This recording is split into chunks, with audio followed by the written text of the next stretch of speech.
ပူချိန်ရမ်းမြင့်လာရင်ဒီမိန်းကလေးကအရီပျော်သွားတတ်ပြီးညဘက်မှာအပူချိန်ရမ်းကျသွားရင်တော့သူမကဖျောင်းနဲ့လှုပ်ထားတာမို့ခဲသွားတတ်ပါတယ်။သူမနဲ့သူမရဲ့ဖခင်ဟာအပူချိန်တော့ကိုတင့်တော်တဲ့အယုံတက်ချိန်ဒါမှမဟုတ်နေဝင်ရိုးရီအချိန်တွေမှာပဲအပြင်ထွက်နိုင်ကြပါတယ်။သူမရဲ့ဖခင်ကနေဘက်မှာအပြင်ထွက်တာကိုတင်းတင်းကြပ်ကြပ်တားမြစ်ထားပေမဲ့ဂျန်နီကတော့နားမထောင်နိုင်လောက်အောင်ကိုဆက်စုကျင်စိတ်ပြင်းပြနေခဲ့ပါတယ်။ဒီတစ်ချိန်မှာတော့အဆောင်ရှောက်စက္ကန့်ပွဲအခမ်းအနားကိုကြည့်ချင်လွန်းလို့သူမအစီအစဉ်တစ်ခုဆိုအိတ်ခဲ့ပါတယ်သူမရဲ့အခန်းထဲမှာမှန်တွေကိုစီစဉ်ထားပြီးနေထွက်လာတဲ့အခါသူမရဲ့ခဲနေတဲ့ခန္ဓာကိုယ်ကိုအည်ပျော်စေခဲ့ပါတယ်သူမရဲ့ဖခင်နိုးမလာခင်မှာပဲသူမဟာတောအုပ်ရဲ့အရေးထဲကိုခိုးထွက်သွားခဲ့ပါတယ်နေနဲ့လားအတူတူထွက်ပေါ်လာတဲ့အချိန်မှာအခန်းအနားချင်းပတ်တဲ့နေရာဟာအလင်းနဲ့အမောင်အဖြစ်ကွဲထွက်သွားပါတယ်ဂျန်နီဟာအစွန်းနားမှာရက်ပြီးအဲ့ဒီအခိုက်အတန့်ကိုခံစားနေခဲ့ပါတယ်သူမတို့ရဲ့ဂျိုဟာအမြဲတမ်းအလင်းရောင်ရှိခဲ့တာမဟုတ်ပါဘူးဟိုရှိတုန်းကတော့အမောင်ထုကြီးပဲရှိခဲ့တာပါသူရဲကောင်းတယောက်ကနေမင်းကိုချ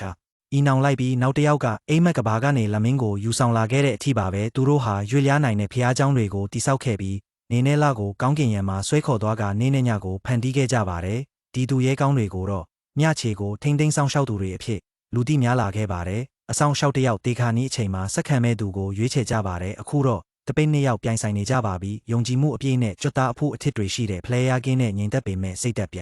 အင်းပြတဲ့နိုင်ကင်းတို့ပဲဖြစ်ပါတယ်ဂျန်နီဟာဖလဲယာကင်းကိုတစ်ချက်လောက်မြင်တွေ့ရဖို့အတွက်သူမအဖေရဲ့စီကန်း